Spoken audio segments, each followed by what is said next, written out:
ओम पार्थाय प्रतिबोधितां भगवता नारायणेन स्वयं व्यासेन ग्रथितां पुराणमुनिनां मध्ये महाभारतम् अद्वैतामृतवर्षिणीं भगवतीम् अष्टादशाध्यायिनीम् अम्ब त्वामनुसन्दधामि भगवद्गीते भवद्वेषिणीं नमोऽस्तु ते व्यासविशालबुद्धे फुल्लारविन्दायतपत्रनेत्र येन त्वया भारततैलपूर्णा प्रज्वालितो ज्ञानमयप्रदीपः प्रपन्नपारिजाताय स्तोत्रवैत्रैकवाणे ज्ञानमुद्राय कृष्णाय गीतामृतदुहे नमः। वसुदेवसुतं देवं कंसचाणूरमर्दनं देवकी परमानन्दं कृष्णं वन्दे जगद्गुरुम्। कृष्णाय वासुदेवाय हरये परमात्मने प्रणतक्लेशनाशाय गोविंदाय नमो नमः। भगवान श्रीकृष्णाला वंदन करून आणि गीता ग्रंथाच्या चरणी नतमस्तक होऊन आज मी आपल्यापुढे 16व्या अध्यायाचं विवेचन करणार आहे। आत्तापर्यंत आपण 15वा अध्यायाचा विचार पूर्ण केला आहे। अध्यायापर्यंत आपण आलो आहोत। 15वा अध्याय हा खरोखरच शिखराचा अध्याय आणि गीता मंदिर बांधून आता पूर्ण झालेला आहे। उरलेल्या काही किरकोळ गोष्टी असतात मंदिर बांधण्यासाठी, त्या जशा आवश्यक असतात तसं 16व्या आणि 17व्या अध्यायामध्ये हा भाग आलेला आहे असं आपल्याला म्हणावं लागेल। म्हणून गुह्यतम शास्त्र काय आहे, गुह्यतर आणि गुह्यतम यापैकी गुह्यतम काय आहे आणि ते कसं प्राप्त करून घ्यावं हे भगवंतानी अर्थातच मागच्या अध्यायामध्ये सांगितलं आहे। आता 16व्या अध्यायामध्ये कोणती माणसं कशा प्रकारची असतात, माणसं काही जन्माला येताना हा सज्जन आणि हा दुर्जन असं काहीच नसतं। एक तो सजीव गोळा असतो, हळूहळू जसा मातीला आकार देतात तसं या लहान बाळाला, या शिशूला अर्भकावस्थेतनं हळूहळू ज्या अवस्था होत जातात तसा आकार दिला जातो आणि परिस्थितीनुरूप माणसं सज्जन किंवा दुर्जन बनतात। मग असे कोणते गुण आहेत? सद्गुणांची फौज किती आहे? जवळजवळ 27 गुण अर्थातच या दैवी संपत्तीमध्ये सांगितलेले आहे।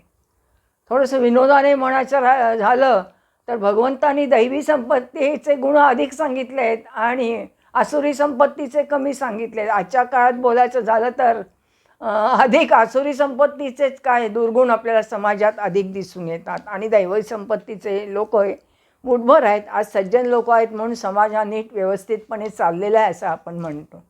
म्हणून गीतेतले हे जे सद्गुण आहे, दैवी संपत्ती आहे, काय मिळवायचे? आर्थिक संपत्ती नाही। माणसाने म्हणून म्हणतात ना, फेम इंग्लिशमध्ये म्हण आहे, fame is a food that dead men eat म्हणतात। मृत्यूनंतर माणसं मरावे परी कीर्ती रूपे उरावे म्हटले रामदास स्वामी।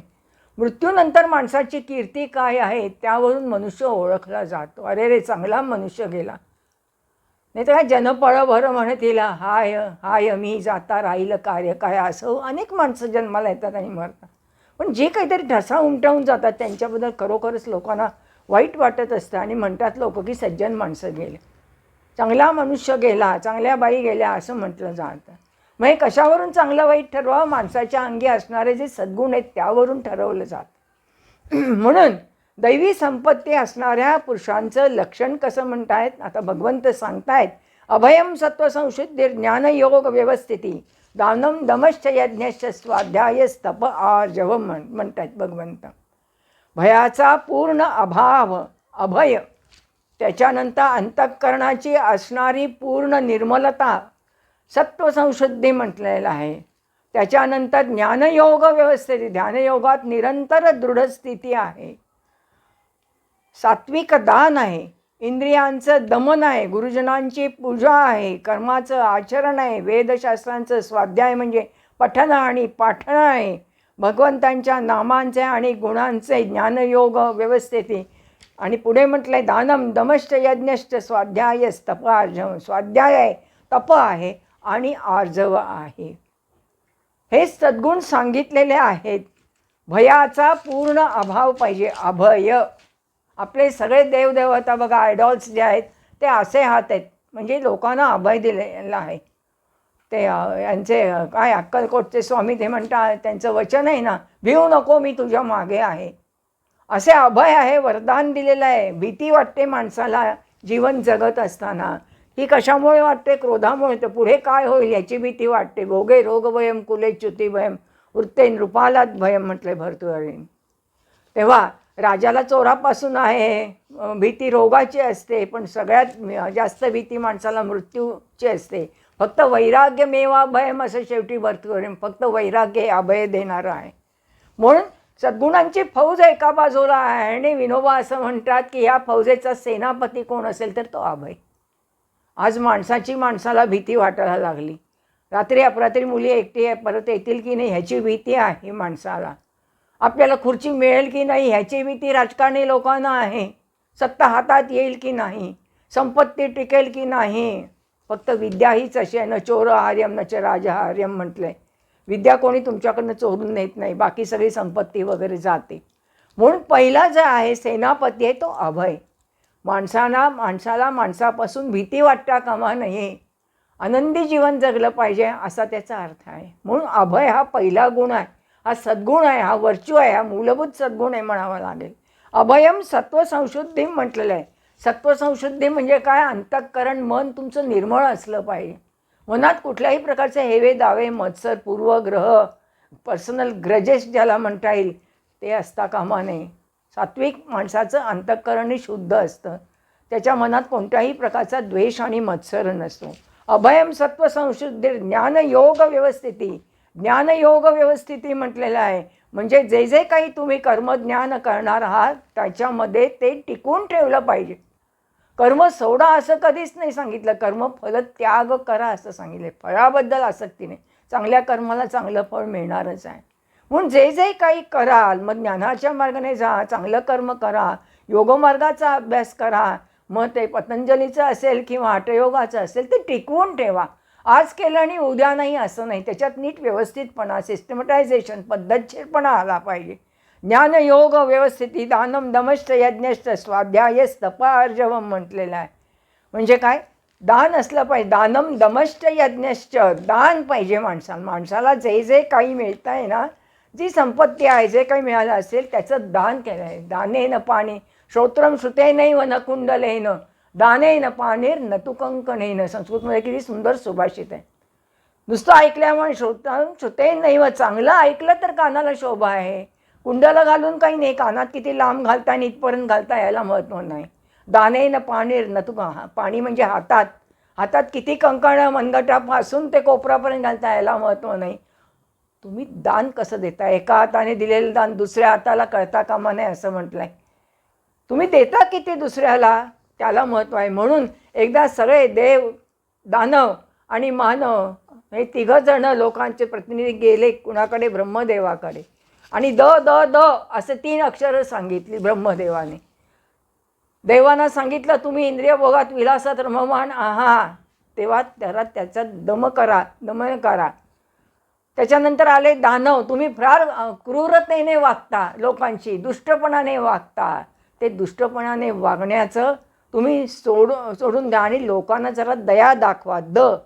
आणि तिसरं आहे मानव, आणि मानवानं सांगितलं की तुम्ही खूप मिळवता, परिग्रह खूप करता, संग्रह करता, संचय करता, पण दुसऱ्याला दान द्या. आपल्यातलं जे काही आहे ते दुसऱ्याला देण्यात माणसाला खूप आनंद असतं. आणि एवढं दिलं कोपऱ्यापर्यंत, विधभर माणसाला रिटर्नची अपेक्षा असेल ते एवढं परत मिळेल. म्हणून तुम्ही किती देता आहात, मग ते ज्ञान असो, संपत्ती असो, वस्त्र असो, काही असो. आपले बरेचसे सण हे दानावर आधारित आहेत. अधिक महिन्यात दान दिलं जातं माहिती आहे आपल्याला. जे महागडा याचक आहे त्याला ब्राह्मण वेषाने आला इंद्र, कवच कुंडलं काढून दिली. शिबिराजाची गोष्टही आपल्याला सगळ्यांना माहिती आहे. म्हणून तुम्ही दान कसं करता, त्याग कसा करता ह्यालाही महत्त्व आहे. दानम दमश्च यज्ञश्च, दमन करा म्हणजे काय? ज्ञानयोग व्यवस्थिती म्हणजे इंद्रियांवर नियंत्रण ठेवा. इंद्रियांचे घोडे जे आहेत ना ते चौकूर उधळलेले असतात.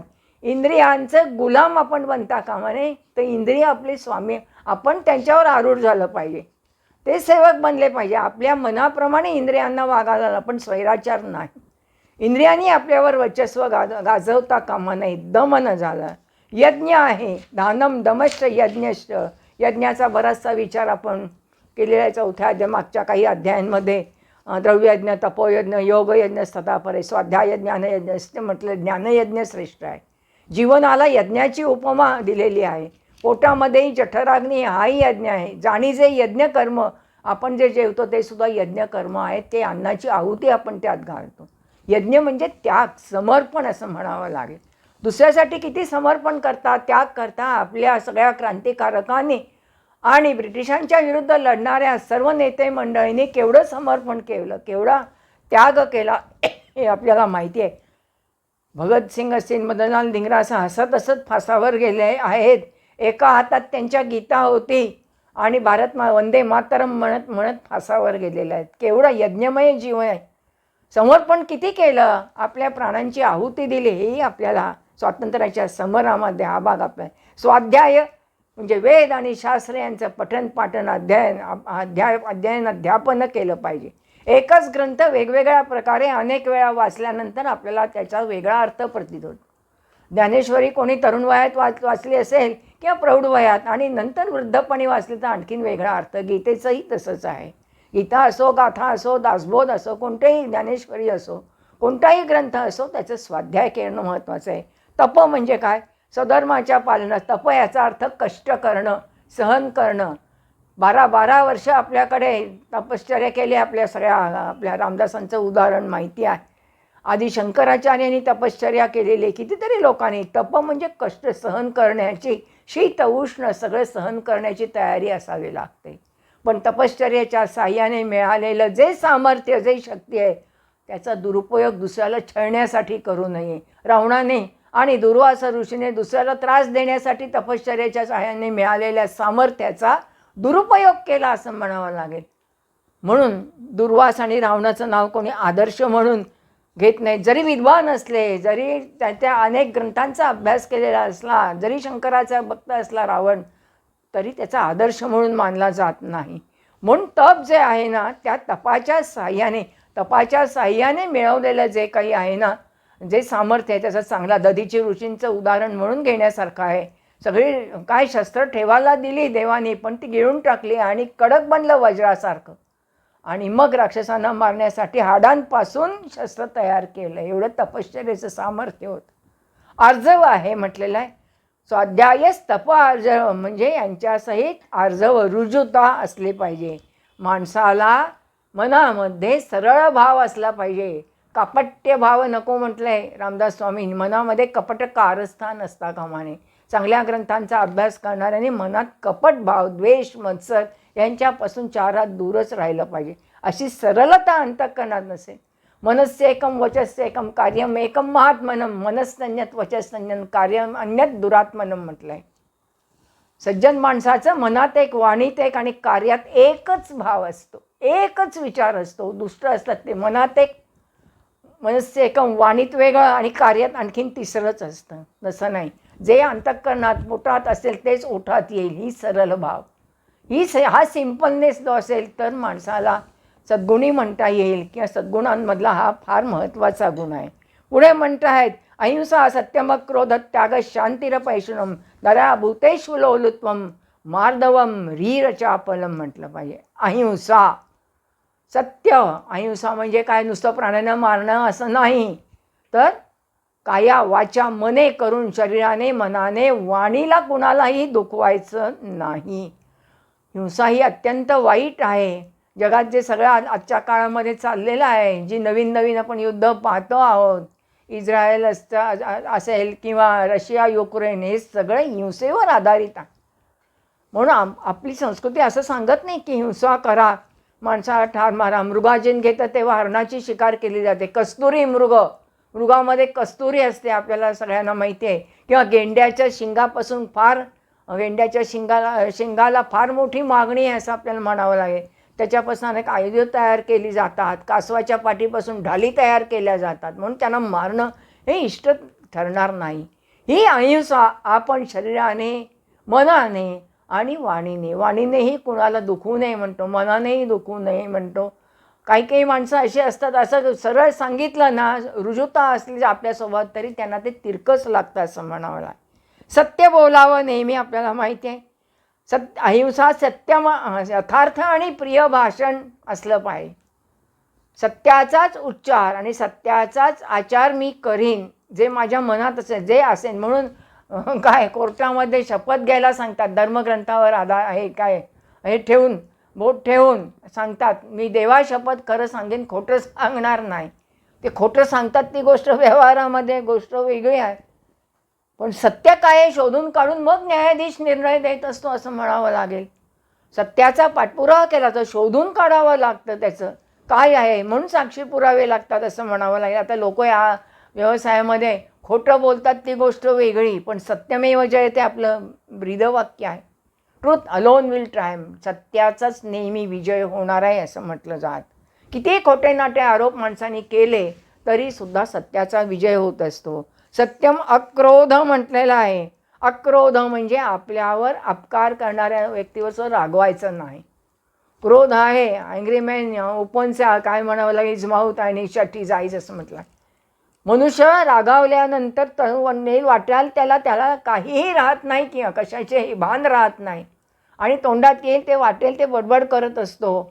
आणि म्हणून आपल्याला असं म्हणावं लागेल, जेव्हा राग हा सिंहासनावर बसतो ना, तेव्हा बुद्धी पलायन करत असते, त्याला सारासार विवेक राहत नाही. म्हणून सज्जन माणसाच्या जवळ अक्रोध असला पाहिजे, त्याने रागावता कामा नये, त्याग असला पाहिजे, सॅक्रिफाईस असला पाहिजे आहे असं आपल्याला सांगावं लागेल. बऱ्याचशा गोष्टी या त्यागावर अधिष्ठित, म्हणजे अभिमानाचा त्याग. मी अमुक अमुक केलं म्हणून माणसाला नोकरी मिळेल, मी अमुक अमुक रक्तदान केलं म्हणून त्याला जीवदान दिलं. तुम्ही निमित्त मात्र, तुमची योजना ईश्वराने तिथे केलेली आहे की रक्त द्यायचं आणि त्या माणसाला जीवदान. तुम्ही फक्त कर्तव्यपणाचा अभिमान बाळगू नये, तुम्ही त्याग करायला शिकलं पाहिजे. राष्ट्रासाठी आपल्याकडे आत्ताच सांगितलं मी, अनेक लोकांनी आपल्या प्राणाची बाजी मारलेली आहे आणि त्याग केलेला आहे. पण मी केलं कसं, आधी बाजीप्रभूंनी म्हटलं नाही, आधी शिवाजी महाराजांची आज्ञा प्रमाणभूत मानून मग आधी लगीन कोंडाण्याचे म्हटलंय आपल्या तानाजींनी. तेव्हा ही साक्षी निष्ठा होती, हा त्याग करण्यास लोक तयार होते. रघुनाथ पंडित, मला इथे एक गोष्ट आठवते, रघुनाथ पंडित आणि निमाई हे फार विद्वान लोक होते, आणि हे विद्वान लोक असताना ह्या दोघांनीही न्यायशास्त्र जे आहे भारतीय तत्त्वज्ञानामधलं त्याच्यावर ग्रंथ लिहिले. रघुनाथ पंडिताचाही फार मोठा अभ्यासू ग्रंथ होता आणि निमाईचाही होता. जलप्रवास करत होते, होडीतून जात असं होते आणि दोघं बसले आहेत समोरासमोर, आणि निमाईने त्या रघुनाथ पंडितांना माझ्या हा मी ग्रंथ लिहिलेला आहे, भाष्य लिहिलेलं आहे, यातल्या काही ओळी काही मजकूर वाचून दाखवला. तेव्हा रघुनाथ पंडितांना आश्चर्य वाटलं, रे मीही लिहिलं आहे, माझाही ग्रंथ श्रेष्ठ आहे. अभिमान ताठा निर्माण झाला.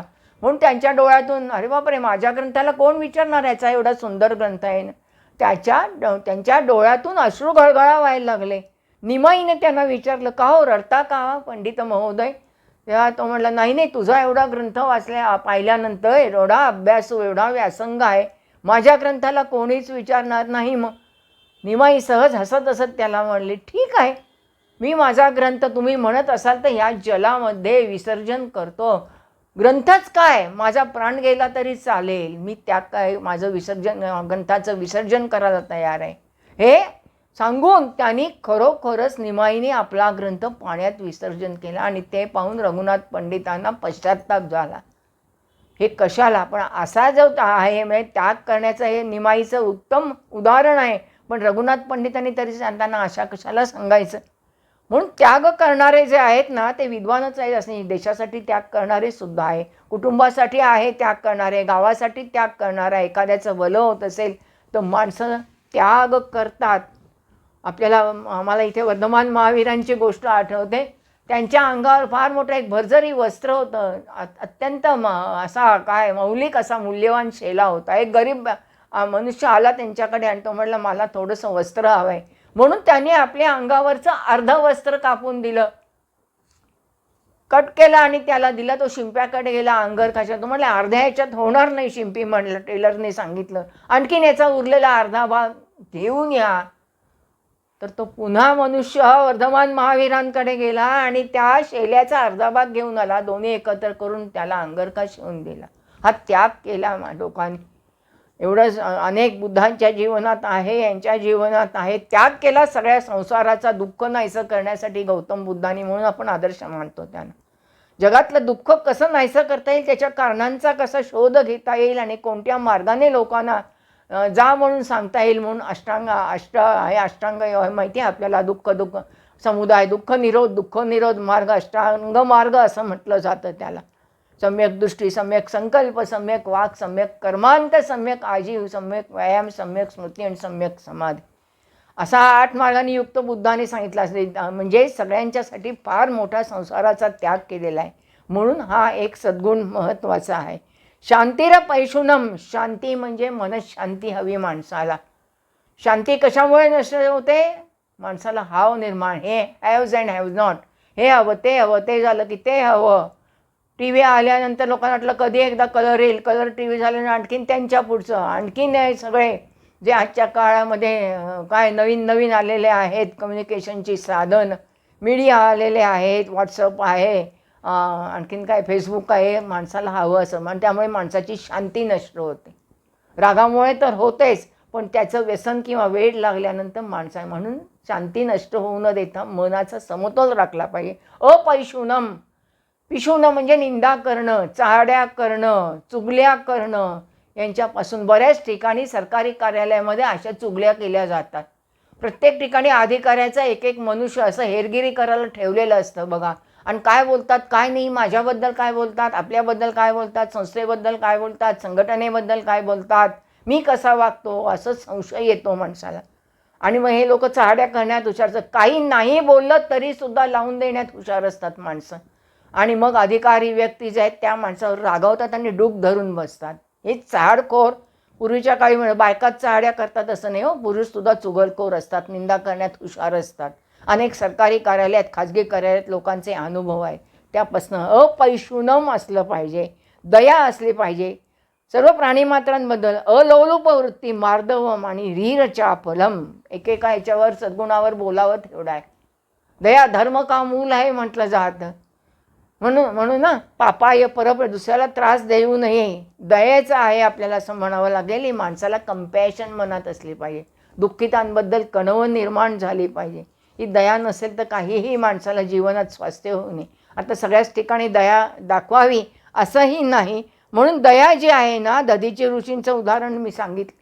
जे येईल गरिबाला त्याला काहीतरी दिलं पाहिजे, हा दयाभाव मनामध्ये असले, कंपॅशन असली पाहिजे. आणि ही दया नसेल तर मनुष्याच्या जीवनाला अर्थ नाही. क्रूर होता कामा नये माणसाने. दयाभाव मनामध्ये असला पाहिजे. मग तुम्ही वस्त्रदान करा, संपत्ती दान करा किंवा आणखीनही काही करा. दया भूतेषु लौलुत्वम, भूतेषु झालं, अलौलुत्वम असलं पाहिजे. अलौलुत्वम म्हणजे काय? अशी काय इंद्रियांच्या विषयांसंबंधाची लालसा अधिक असते, त्यापासून माणसाने दूर राहिलं पाहिजे. आसक्ती सोडली पाहिजे माणसाने.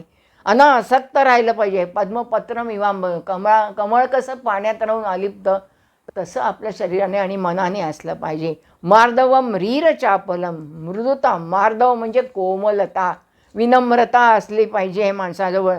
संवेदनशीलता असली पाहिजे. आजच्या काळात माणसं काय म्हणावं लागेल, संवेदनक्षम होऊन सेन्सलेस झालेली आहेत. सेन्सच नाही, काही संवेदनशीलता राहिलेली नाही. कारण सज्जन नुसतंच बघेपणा करतात. दुष्टांची संघटना होते, सज्जनांची होत नाही. ते कोयत्याने वार करायला मुलीवर निघाल्यानंतर मी त्या रस्त्याने जात असताना काही दुकानदारांना, काही ओळखीचं त्याने विचारलं, नाही म्हणे, आम्ही फक्त बघतच होतो म्हणे. आम्हाला भीती वाटली, आम्ही काही त्याला थांबू शकले. एका मुलाने, स्पर्धा परीक्षेच्या विद्यार्थ्याने त्या माणसाचा हात धरला आणि त्या मुलीला वाचवला. अबाग माहीत. हे असं असेल तर मनुष्याला साध्य. हा सद्गुण आहे, त्याचा केवढा मोठा सत्कार झाला असं आपल्याला सांगता येईल. या मार्दवम रीरचापलम म्हटलेलं आहे. आणि लाज असली पाहिजे, जनाची नाही तरी मनाची असली पाहिजे. लज्जा आहे, लोकांना लाजवेल असं किंवा कुटुंबाला लाजेल असं वर्तन मुलांनीही करता कामा नये. करतात. आता राजकारणामध्ये काय चाललंय, लज्जास्पद आहे सगळं. हे घृणास्पद आहे असं म्हणावं लागेल. कोणी कोणालाही काही बोलायला लागलं. कसंही चाललं, या देशाचं काय होणार त्या भवितव्याची लोकांना चिंता नाही. हे लज्जास्पद आहे, हे शोभत नाही. नेत्याकडे माणसं हे म्हणजे पूर्वीच्या काळी तर राजा देव मानत असत, आदर्श म्हणून पाहतात. आणि असं लज्जास्पद वर्तन करायला लागले राजकारणामध्ये. तर लोकांना त्या माणसांबद्दल आदर कसा राहणार. मार्दवम रीर चाप, री म्हणजे लज्जा असा त्याचा अर्थ आहे. म्हणजे लोक आणि शास्त्र यांच्या विरुद्ध आचरण करणं हे योग्य नाही. यद्यपि शुद्धम लोकविरुद्धम नाकरणीयम नाचरणीयम म्हटलं संस्कृतमध्ये.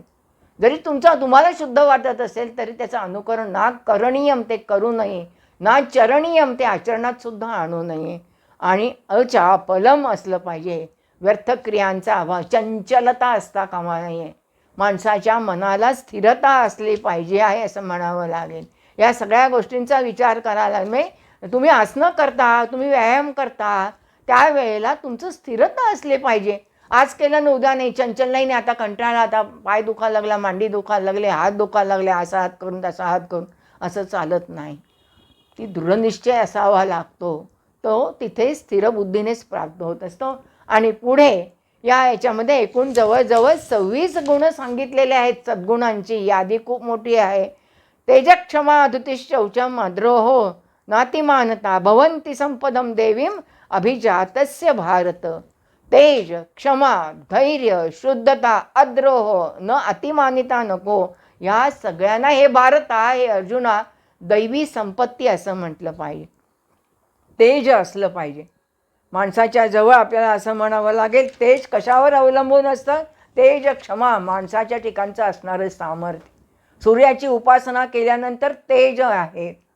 स्वातंत्र्यवीर सावरकरांजवळ तेजस्वी होतं. स्वामी विवेकानंदांजवळ केवढं तेजस्वी व्यक्तिमत्व होतं. आपल्या ह्याच्याबद्दल बोललं तर कोणी सहन केलं नाही. डेकवरून पूर्वीच्या काळी समुद्र प्रवास होता, काही विमानांचा शोध नव्हता. स्वामीजींच्या काळात विमानांचा शोध नाही लागला. 1920 साली राईट बंधूंनी विमानांचा शोध लावला. तेव्हा बोटीत असताना डेकवर उभं राहिलं असताना एक ख्रिश्चन मनुष्य शेजारी उभा होता आणि तो हिंदू धर्माला शिव्या घालायला लागला.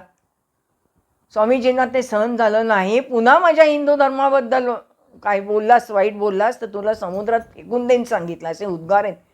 चरित्रात कथाभाग आहे असा. इतके तेजस्वी होते. वहिनी भेटायला आल्यानंतर सावरकरांनी तू धैर्याची अससे मूर्ती, माझी वहिनी माझी स्फूर्ती म्हटलेलं आहे. सावरकरांनी तेज होतं त्यांच्याकडे, धैर्य होतं, धाडस होतं, धृतीमध्ये आहे, धैर्य होतं. म्हणून त्या बोटीतल्या संडासाच्या भांड्यातून होलमधून उडी मारलेली आहेत. आणि मार्सेलेस असणारा की एकदा नाही दोनदा भिंतीवरून चढणं सुद्धा, 3 वेळा खाली पडले समुद्रामध्ये. खारट पाणी किती झोंबलं असेल, पण धैर्य होतं, तेज होतं. मला स्वातंत्र्य आहे, झोपडातून परतंत्र्यातनं दूर करायचं आणि स्वातंत्र्य मिळवायचं आहे, हे ध्येय होतं. म्हणून घाबरले नाही. तेजस्वी अशी कितीतरी उदाहरणं आपल्याकडे दिसून येतात. म्हणून दुसऱ्याला तेज कसं असलं पाहिजे, दुसऱ्याला धाक वाटला पाहिजे. दुसऱ्याला धाक वाटत असेल ना आणि असा दरारा वाटेल, तो सुद्धा आदरयुक्त धाक असला पाहिजे. न्यायाधीशांबद्दल सुद्धा आदरयुक्त धाक असला पाहिजे. मी ज्युएनाईल कोर्टात बालगुन्हेगारी न्यायालयात काम करत असताना अनेक न्यायाधीश तेव्हा माझ्या जीवनामध्ये आले. त्यांच्याशी संपर्क आला त्या निमित्ताने. आणि अमुक कोर्टात वकिलांना विचारल्यावर त्यांनी सांगितलं, या न्यायाधीशांबद्दल आम्हाला फार आदर आहे, फार सज्जन आणि सत्यवादी मनुष्य आहे, इथे न्याय विकला जात नाही. नाही तर काही कोर्टांमध्ये इथे न्याय विकला जातो असं म्हटलं जातं. असे आदर्श न्यायाधीशांनी सुद्धा निर्माण केलेले असतं. म्हणून तेज कसं असलं पाहिजे, एक प्रकारचा दरारा, आदरयुक्त दरारा वाटला पाहिजे. रामशास्त्री प्रभूंसारखा बाणा असेल तर तो न्यायाधीश उत्तम असं मानलं जातं. म्हणून तेज आहे, क्षमा आहे, धृतीची अनेक उदाहरणं आहेत, धैर्य आहे असं आपल्याला म्हणावं लागेल. तेव्हा धैर्य म्हणजे निष्ठा असली पाहिजे आहे. ही निष्ठा नसेल तर काहीही प्राप्त होऊ शकणार नाही. क्षमा असली पाहिजे. क्षमेवर मी मागे अध्यायात बरंच बोललेले आहे. द्रौपदीजवळ क्षमा होती. वॉशिंग्टनची गोष्ट माहिती आहे ना, आपल्या अमेरिकेचा असणारा पहिला राष्ट्राध्यक्ष. तेव्हा तो घोड्यावरून रपेट मारत असताना त्याला जंगलात गेला आणि त्याला असं दिसून आलं की एक लाकूड लाकडं फोडतो आहे आणि त्याचा जो जमादार कर अजून काम कर, त्याच्याकडनं काम कर. तो बिचारा खाली पडत होता, हळूहळू उभा राहत होता. तेव्हा घोड्यावरून वॉशिंग्टन खाली उतरला आणि वॉशिंग्टनच्या मनात क्षमा निर्माण झाली. वॉशिंग्टनने त्याला मदत केली आणि जमादाराला दम भरला की पुन्हा असा त्याला त्रास देऊ नको. त्याचं वय पाहून, त्याची कुवत क्षमता पाहून मग तू काम करून घे. धैर्य असलं पाहिजे, शुद्धता असली पाहिजे असं आपल्याला म्हणावं लागेल. आणि अद्रोह म्हणजे कुणाशीही द्रोह करायचा नाही. आपल्याकडे बरेच लोक काय गद्दारी ज्याला हिंदीमध्ये म्हणतात ना, ते द्रोह केलं. चाफेकर बंधूंनी चांगलं कार्य केलं, पण त्याचं गद्दारी केली ना ते कोण द्रविड बंधूंनी, आणि त्या पैसे मिळवले. पैशासाठी, लालचीसाठी. आत्ताच सांगितलं, लालच असता कामा नये. लालच हा नको, अलोलुपत्वम हवं. आणि मग चाफेकरांना फासावर जावं लागलं. हसत हसत गेलेत चाफेकर सुद्धा, घाबरले नाहीत मृत्यूला. म्हणून या सगळ्या अद्रोह असता कामा नये, मत्सर असता कामा नये. त्याला मिळालं ते मला मिळाला कधी मिळेल असं म्हटलं पाहिजे. लोक काय करत असतात की लोकांच्या दुसऱ्याच्या असणारा मुकुट आपल्या डोक्यावर धारण करून आपल्याला कधी ते मिळेल खुर्ची किंवा सत्ता याचा प्रयत्न करत असतात. पण हा द्रोह आहे, हा द्रोह म्हणावा लागेल. हे पाप आहे. या पापाचं काय फळ हे त्यांना हे प्राप्त होत असतं हेही माहिती आहे. अद्रोहो नातिमानिता म्हटलेलं आहे. अतिमानित, अभिमान, स्वाभिमान जर असावा, अतिमान नसावा. अतिगर्व, अति अहंकार, अति ताठा. गर्वाचं घर खाली असं म्हणत असतो आपण. संपत्तीचा असतो, शेतीचा असतो, किती किती असतं आपल्याला माहिती सगळ्यांना. सौंदर्याचा असतो, सोन्या नाण्याचा असतो, दागिन्यांचा असतो, सत्तेचा, खुर्चीचा, मंत्रिपदाचा. केवढे अभिमान असतात. आणि म्हणून मला हे मिळालेलं आहे असं म्हणतात. पण कुणामुळे मिळालं ते विसरलं जातं. म्हणून अतिमानिता नको, अतिमान नको, अति अहंकार नको असं आपल्याला सांगावं लागेल. म्हणून या सगळ्या गोष्टींचं आहे धैर्य असावं लागतं, क्षमा असावी लागते. अन्यायाचा प्रतिकार करण्यासाठीही धैर्य असावं लागतं. अर्जुना जरा घाबरलेला होता. हळूहळू त्याच्यामध्ये आता 15व्या अध्याय विश्वरूप दर्शन झाल्यावर त्याची मनस्थिती हळूहळू तयार झाली. म्हणून गीता हा भीतीपासून निर्भयतेकडे गेलेला प्रवास आहे. हा वैचारिक प्रवास जो सांगितला आहे, हे उपदेश केला आहे भगवंतानी, हा वैचारिक प्रवास माणसाला निर्भय बनवण्यासाठी आहे. म्हातारपणी काय, वृद्धपणी सगळं होऊन गेलेलं असतं. तरुणपणामध्येच माणसाला भीती वाटते. कुणाची डेड बॉडी दिसल्यानंतर तरुण पोरं घाबरतात. पण ही जर मनाची तयारी असेल तर ते घाबरणार नाहीत असं म्हणावं लागेल. भवन्ति संपदम देवम अभिजातस्य पांडव असं आपल्याला म्हणावं लागेल. शुकासारिके पूर्ण वैराग्याचे मागे सांगितलं होते. रंभेला पाठवलं इंद्राने पण घाबरले नाहीत. वेश्येला पाठवलं विवेकानंदांच्या समोर पण स्वामीजी घाबरले नाही. असं ते धैर्य, क्षमा सगळं काही होतं त्यांच्याजवळ. हे माणसाने अंगीकारावं. केव्हा? वृद्धावस्थेत नाही, सगळं संपत आल्यावर नाही, सगळं आता कृतकृत्य झालं आहे, धन्य धन्य झालं आहे, आता जीवन संपत आल्यावर नाही. 20पासूनच खरं तर 15पासूनच 8व्या वर्षीच गीता शिकायला पाहिजे.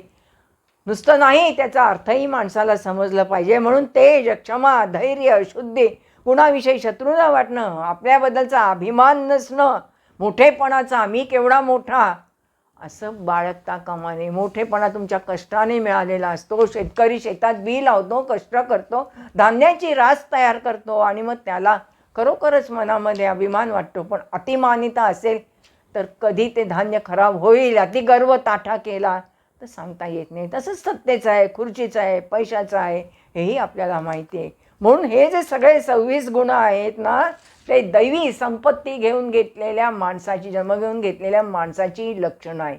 हे सद्गुण आपण अंगीकारले पाहिजे आहेत तर मनुष्य चांगला म्हटला जाईल. बघा कसं आहे, भगवंतानी 26 गुण सांगितलेले आहेत दैवी संपत्तीचे आणि आसुरीचे फक्त 5च सांगितले. आजच्या काळात उलट करायला पाहिजे. जास्त राक्षसी म्हणजे आसुर म्हणजे राक्षस संपत्तीचे गुण झालेले आहेत. मनुष्य जन्माला येताना, म्हणून सुरुवातीला मी सांगितलं, जन्माला येताना सज्जन दुर्जन नसतो. परिस्थिती के बन चुके आहे म्हणतात. परिस्थितीनुसार, संस्कारानुसार माणसं सज्जन किंवा दुर्जन बनत असतात. या सद्गुणांचा स्वीकार आपण आपल्या जीवनात अंगीकारावा, स्वीकारावा. तर गीता मंदिराचं असणारं काहीतरी आपण जीवनात मिळवलेलं आहे. त्यातलं एक काय जे काही 25 असतील, 36 लक्षणं बरेच सांगितलेले आहे. सांख्य दर्शन 2ऱ्या अध्यायात सांगितलेलं आहे, 14व्या अध्यायात सांगितलेलं आहे. केवढे तरी गुण आपल्याला स्वीकार, केवढं ज्ञानभांडार आहे, केवढं शास्त्रमयी गीता आहे, किती छान सांगितलेलं आहे. ते आपण जीवनात स्वीकारावं. हे 26 गुणांचं विवेचन, सत्य आहे, क्षमा आहे, सगळं आहे. सत्याचाच विजय होत असतो, दुसरा कुठला होत नाही. खोटं फार काळ टिकत नाही कितीही केलं तरी, आणि मनुष्याची किंमत त्यामुळे कमी होत असते. हे 26 गुण माणसाने जीवनामध्ये त्याची जोपासना करावी, त्याचं संवर्धन करावं. नुसतं वैचारिक नाही, आचरणात पण आणावं. तर गीता वाचल्याचं किंवा ऐकल्याचं पुण्य आपल्याला प्राप्त होऊ शकेल. आज दैवी संपत्तीचा विचार केला, पुढल्या भागामध्ये आपण आसुरी संपत्तीचा विचार करू. यत्र योगेश्वर कृष्ण यत्र पार्थो धनुर्धरा तत्र श्री विजयो भूती ध्रुवा नीतिर्मतिर्मम. हरये नमः, हरये नमः, हरये नमः.